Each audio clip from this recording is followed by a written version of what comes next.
I'm telling you, I'm serious.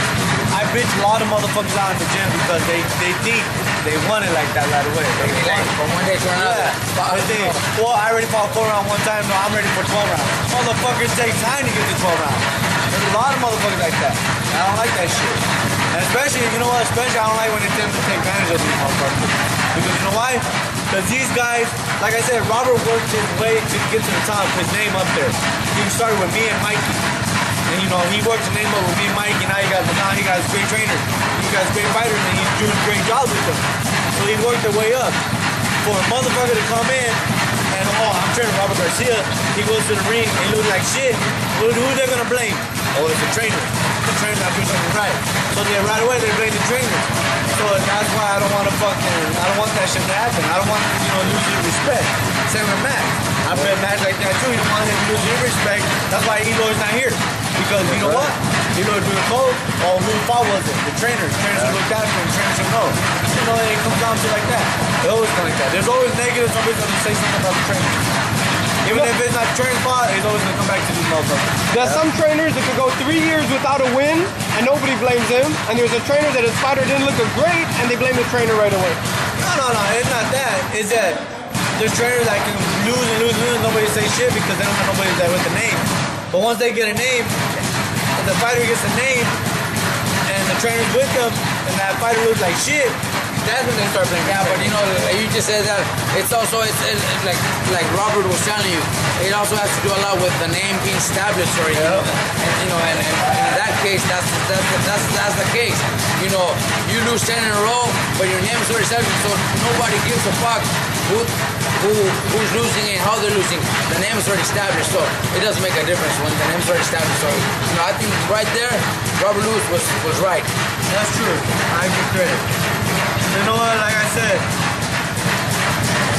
these motherfuckers that want to come to our gym, they're ready to come. They want to come to walk in that door, they better make sure this is what they fucking want. That's what I tell every fighter. You can be a boxer, anybody can be a boxer. Anybody can train for boxing. That's easy.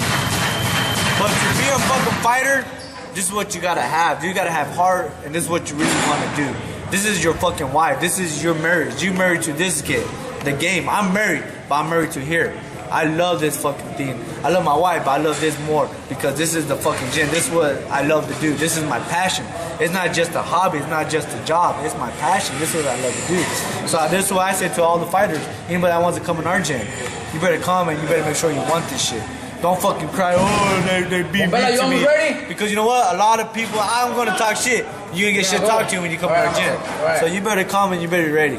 You got to come to the gym and you got to be ready. Brand, did you ever feel like at any point, not giving up, but like questioning, like, is this for me? Because boxing's such a hard sport. Like you said, it took you 9 years. At any point did you ever think that way? Since I was 8 years old. When I first put the gloves on, when I first started sparring back home in Kansas, I fell in love with the sport. 8 years old. 8 years old, this is what I wanted to do the whole time. I never wanted to do nothing else than this. 8 years old. And then you had that dream. I had the dream my dad's nutsack. I had the dream when I was on my dad's nutsack that I was gonna fight Manny Pacquiao. I was on my dad's nutsack still. That says a lot, right? That'd be a nightmare. That was a fucking... Nah, but since I was 8 years old, I always wanted to be a fighter. Always wanted. When I got 10 years old, this is no shit. You can ask my dad will quote me on this.